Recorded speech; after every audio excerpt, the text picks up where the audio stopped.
नमस्कार, मैं भरत पारिक।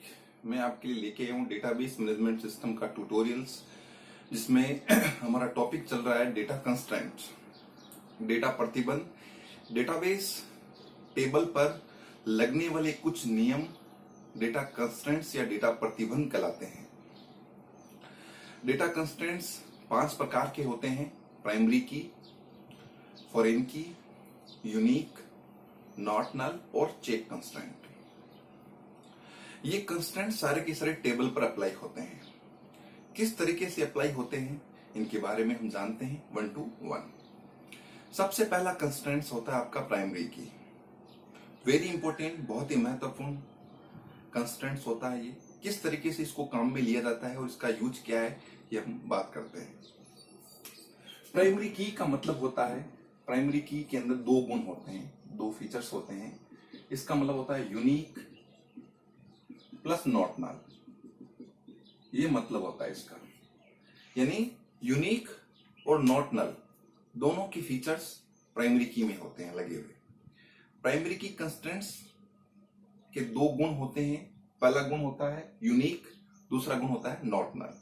कहने का मतलब ये हुआ कि आपके पास में ये कोई टेबल है, मान के चलिए इस टेबल के अंदर रोल नंबर कॉलम है, नेम है, परसेंटेज है, क्लास है, एड्रेस है, ये कॉलम्स है इसके अंदर। और इसमें वैल्यू भी डाल सकते हैं अपन। For example 101, ABC, 70, 10, C10, 102, XYZ, 80, 12, D10, 103, RAM, 90, 10, D10। इस तरीके से मैंने क्या कर दिया, इसके अंदर वैल्यू इनपुट कर दी। अब मुझे क्या करना है, प्राइमरी की कंस्ट्रेंट लगाना है। कोई से भी कॉलम पे लगा सकता हूं, लेकिन कौन से कॉलम पर लगेगा ये आपको देखना है। तो ये आपको देखना है कि यूनिक प्लस नॉट नल के फीचर्स कौन से कॉलम्स में हो सकते हैं। यूनिक का मतलब होता है नो डुप्लीकेट्स, और नॉट नल का मतलब नो ब्लैंक, खाली नहीं छोड़ सकते और डुप्लीकेट नहीं आ सकता। ये 2 फीचर्स होते हैं प्राइमरी की कंस्ट्रेंट्स के अंदर। तो पहले बात करें अपन किसकी, रोल नंबर की बात करें अपन। तो रोल नंबर के अंदर आपने देखा होगा कभी भी किसी भी बच्चे को डुप्लीकेट रोल नंबर नहीं मिलता, ठीक है, और रोल नंबर खाली भी नहीं होता। तो ये पहला कॉलम हमारी दोनों जो रिक्वायरमेंट्स है उनको पूरा कर रहा है। दूसरे की बात करें नेम की, नेम समान हो सकते हैं, डुप्लीकेट हो सकते हैं, परसेंटेज डुप्लीकेट हो सकते हैं, क्लास डुप्लीकेट होती है आपकी, एड्रेस है वो डुप्लीकेट हो सकता है। तो कहने का मतलब ये हुआ कि इस टेबल के अंदर एकमात्र ही ऐसा कॉलम है रोल नंबर जिसे प्राइमरी की बनाया जा सकता है, या जिस पर प्राइमरी की कंस्ट्रेंट लगाया जा सकता है, जिस पर प्राइमरी की प्रतिबंध लगाया जा सकता है। ये होता है आपका कौन सा, रोल नंबर कॉलम। तो इस कॉलम पर हम प्राइमरी की प्रतिबंध लगा देंगे। तो यदि किसी टेबल के किसी कॉलम पर प्राइमरी की प्रतिबंध लगा दिया जाता है तो उस कॉलम के अंदर डुप्लीकेट वैल्यू स्टोर नहीं की जा सकती और उस कॉलम को खाली भी नहीं छोड़ा जा सकता। ये होता है आपका प्राइमरी की। क्लियर है, समझ में आ गई बात? ओके। प्राइमरी की जो कंस्ट्रेंट्स होता है वो एंटिटी, इंटीग्रिटी कंस्ट्रेंट्स के नियम को लागू करता है। यानी जो प्राइमरी की जो प्रतिबंध होता है वो एक नियम होता है, एंटिटी इंटेग्रिटी कंस्ट्रेंट। याद रखना है, एंटिटी इंटेग्रिटी कंस्ट्रेंट नियम को फुलफिल करता है कौन, प्राइमरी की प्रतिबंध। कैसे?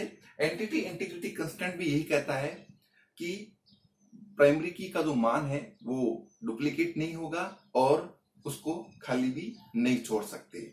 यही नियम कहता है एंटिटी इंटीग्रिटी कंस्ट्रेंट। तो पहला आपका प्रतिबंध कंप्लीट होता है यहां पर, प्राइमरी की प्रतिबंध। यदि किसी टेबल के किसी कॉलम पर प्राइमरी की प्रतिबंध लगाते हैं तो उस कॉलम को खाली नहीं छोड़ सकते और उस कॉलम के अंदर डुप्लीकेट वैल्यू नहीं स्टोर की जा सकती। वह होता है आपका प्राइमरी की प्रतिबंध। प्राइमरी की प्रतिबंध के 2 गुण होते हैं, unique plus not null equal to primary की। क्लियर हो गया? दूसरी एक सो इंपॉर्टेंट बात है वो आपको याद रखने वाली, वो है कि जो प्राइमरी की प्रतिबंध होता है वो पूरी टेबल में किसी एक ही कॉलम पर लगता है। एक से अधिक कॉलम पर प्राइमरी की प्रतिबंध नहीं लगाया जा सकता, क्योंकि मुख्य की होती है, प्राइमरी की का मतलब मुख्य की होती है, जो पूरी टेबल में किसी एक ही सिंगल कॉलम पर ही अप्लाई होती है। ऐसा नहीं है कि आपने मल्टीपल कॉलम्स पर प्राइमरी की प्रतिबंध लगा दिया, यह संभव नहीं होगा। Is that clear? यानी प्राइमरी की प्रतिबंध पूरी टेबल में किसी एक ही कॉलम पर लगाया जाता है, एक से अधिक कॉलम पर नहीं लगाते हैं प्राइमरी की प्रतिबंध को। चलिए, अब जैसे कि मान लो मैंने इस कॉलम पर प्राइमरी की प्रतिबंध लगा दिया। अब अगर मैं 101 वैल्यू स्टोर करने की कोशिश करूंगा, करने ही नहीं देगा ये स्टोर, क्योंकि इस पर कंस्ट्रेंट लगा हुआ है। अगर मैं इसको ब्लैक छोड़ूंगा तो भी ये पॉइंटर को आगे मूव नहीं करने देगा, ये कहेगा कि पहले इसके अंदर इनपुट करें। तो इससे क्या होगा, अपना डेटाबेस है उसके अंदर सही डेटा स्टोर होगा, गलत डेटा स्टोर होने की संभावनाएं खत्म हो जाती है। क्लियर है? सेकंड की बात करें अपन, सेकंड है फॉरेन की। सेकंड जो कंस्ट्रेंट होता है वो होता है आपका फॉरेन की। फॉरेन की क्या होती है? सेकंड कंस्ट्रेंट फॉरेन की। व्हाट इज फॉरेन की? किन्हीं दो टेबलों के बीच में, किन्हीं दो टेबल्स के बीच में, दो टेबल्स के बीच में संबंध स्थापित करता है। ये क्या स्थापित करता है? संबंध। किन्हीं दो टेबल के बीच में संबंध स्थापित करता है। कौन? फॉरेन की। किस तरीके से करता है? देखो, एक एग्जांपल से इसको समझते हैं। पहले एग्जांपल समझते हैं, उसके बाद में फॉरेन की बात करेंगे अपन। मेरे पास में दो टेबल है। एक टेबल है मान लो कि डिपार्टमेंट टेबल, जिसका नाम क्या रख दिया? Department table. ठीक है। अब डिपार्टमेंट टेबल में मैंने रख दिया डिपार्टमेंट आईडी और डिपार्टमेंट नेम। अब डिपार्टमेंट की आईडी जैसे मैंने 101 दे दी, यहाँ पर एचआर डिपार्टमेंट लिख दिया। 102 यहाँ पर एजुकेशन डिपार्टमेंट लिख दिया। 103 यहाँ पर ट्रांसपोर्ट डिपार्टमेंट लिख दिया। 104 यहाँ पर अकाउंट्स डिपार्टमेंट लिख दिया। तो जब भी कोई एम्प्लॉय रिक्रूट होता है, सबसे पहले उसको डिपार्टमेंट अलॉट किया जाता है कि वो कौन से डिपार्टमेंट में कार्य करेगा। उसके बाद में एक टेबल और बनाई मैंने यहां पर, इसका नाम रखा एम्प्लॉय टेबल। एम्प्लॉय टेबल, इसके अंदर एम्प्लॉय की आईडी रखी, एम्प्लॉय का नाम रख दिया। ठीक है, इस तरीके से। अब मैंने एम्प्लॉय की आईडी 1 दे दी, यहां पर राम। 2 यहां पर श्याम। 3 यहां पर मोहन। 4 यहां पर गोपाल और 5 यहां पर लिख दिया हरीश। तो आपके सामने यहां पर दो टेबल्स है। प्राइमरी की प्रतिबंध को समझ रहे हैं, उसको समझने से पहले हमें इसको डिटेल से समझना है। ये क्या है? हमारे पास में दो टेबल्स है। पहली टेबल है डिपार्टमेंट टेबल, दूसरी टेबल है employ table. Is that clear? ठीक है। अब दो टेबल्स के अंदर, पहले टेबल्स के अंदर डिपार्टमेंट्स की इंफॉर्मेशन को फीड कर दिया, दूसरी के अंदर एम्प्लॉयज की इंफॉर्मेशन को फीड कर दिया। अब मुझे पता करना है कि कौन सा एम्प्लॉय कौन से विभाग में कार्य कर रहा है, या मुझे पता करना है कि मोहन कौन से विभाग में काम कर रहा है। तो यहां पर थोड़ा ध्यान दें, यहां पर मोहन है वो तो एम्प्लॉय टेबल के अंदर स्टोर्ड है, और मोहन का जो डिपार्टमेंट है वो डिपार्टमेंट टेबल में स्टोर्ड है। तो अगर मैं यहां पर बात करूं, इस टेबल से मैं डेटा निकालूं, तो इस टेबल से मैं केवल इसका नाम ही निकाल सकूंगा। जब मैं इस टेबल में आऊंगा तो इसमें नाम नहीं आएगा, इसमें केवल डिपार्टमेंट्स आएंगे।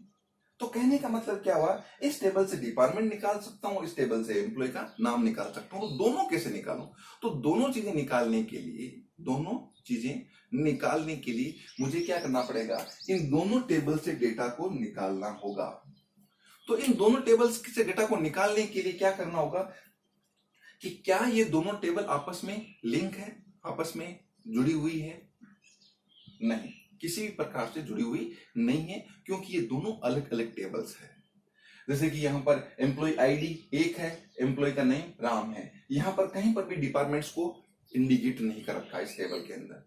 इसमें आए देखिए, इसके अंदर डिपार्टमेंट की आईडी है 101, डिपार्टमेंट का नाम एचआर है। यहाँ पर कहीं पर भी एम्प्लॉय वगैरह की इंफॉर्मेशन नहीं रख रखी है। तो इसका मतलब दोनों टेबल्स अलग अलग है। अब अगर इन दोनों टेबल्स से हमें डेटा निकालना है तो इन दोनों टेबल्स को आपस में लिंक करना होगा। आपस में क्या करना होगा? लिंक करना पड़ेगा, आपस में इनको कनेक्ट करना पड़ेगा। और आपस में कनेक्ट करने के लिए इन दोनों टेबल्स के बीच में एक कोई कॉलम हमें कॉमन रखना होगा जो दोनों में समान होगा। यानी दोनों टेबल्स के अंदर एक कॉलम हमें कॉमन कॉलम रखना होगा जो दोनों टेबल्स के लिए समान होगा। तो यहां पर मैं क्या करूंगा, अभी इस टेबल से दोनों टेबलों से कनेक्ट करने के लिए मुझे क्या करना पड़ेगा? एक कॉलम मुझे इस टेबल में रखना होगा। जैसे कि मान लो मैं यहां पर रख देता हूं डिपार्टमेंट की आईडी। जो पहली टेबल में तो क्या है? प्राइमरी की है। पहली टेबल में तो क्या रोल प्ले कर रही है? प्राइमरी की का कर रही है। इसी कॉलम को मैंने यहां पर ले लिया। अब यहां पर वैल्यू डाल दी, मान लो मैंने 101, 102, 101, 103, 102, इस तरीके से। अब ये दोनों टेबल आपस में लिंक हो चुकी है। देखिए कैसे। अब आपको पता करना है राम कौन सी विभाग में काम कर रहा है। राम एम्प्लॉय का नाम निकालना है, उसके आगे उसकी डिपार्टमेंट्स निकालना है। तो कैसे करोगे आप? सबसे पहले यहां से राम निकाला। राम की डिपार्टमेंट आईडी क्या है? तो 101। अब यहां जाएंगे, 101 में कौन सा डिपार्टमेंट का नाम? HR। तो राम कौन से विभाग में काम करता है? राम HR में काम करता है। श्याम की देखो 102, 102 क्या? एजुकेशन। श्याम है वो एजुकेशन डिपार्टमेंट में कार्यरत है। मोहन अगेन HR डिपार्टमेंट में कार्यरत है। गोपाल ट्रांसपोर्ट डिपार्टमेंट में कार्यरत है। हरीश एजुकेशन डिपार्टमेंट में कार्यरत है। अकाउंट्स डिपार्टमेंट में कोई कार्यरत नहीं है। तो अब ये जो की है, ये जो कॉलम है, ये जो की है, दैट इज फॉरेन की। इसे क्या बोलेंगे अपन? फॉरेन की बोलेंगे। जो दोनों टेबल्स के बीच में संबंध स्थापित कर रही है, दो टेबल्स को आपस में लिंक कर रही है। तो जो की दो टेबल्स को आपस में लिंक करती है, आपस में कनेक्ट करती है, उसे हम बोलते हैं फॉरेन की। फॉरेन की क्या होती है? फॉरेन की वह की होती है जो पहली टेबल में तो प्राइमरी की का रोल प्ले करती है, प्राइमरी की का रोल प्ले करती है, परंतु वही की दूसरी टेबल में फॉरेन की का रोल प्ले करती है। अब आप कहोगे सर ये तो प्राइमरी की है, ये तो फॉरेन की नहीं है, क्योंकि डिपार्टमेंट आईडी तो प्राइमरी की है। तो मैं आपको बता देना चाहता हूं, अभी मैंने आपको एक अंतर समझाऊंगा आपको फॉरेन की और प्राइमरी की के बीच में। प्राइमरी की के अंदर कोई डुप्लीकेट वैल्यू नहीं आती और उसको खाली नहीं छोड़ सकते। फॉरेन की के अंदर डुप्लीकेट वैल्यू आ सकती है। तो यहां पर देखिए 101 दोबारा से 101, 102 दोबारा से 102। इसका मतलब क्या हुआ? इसका मतलब इसके अंदर तो डुप्लीकेट वैल्यू आ रही है, तो 100% ये प्राइमरी की नहीं है। तो फिर ये कौन सी की है? ये आपकी फॉरेन की है। Is that clear? समझ नहीं बात?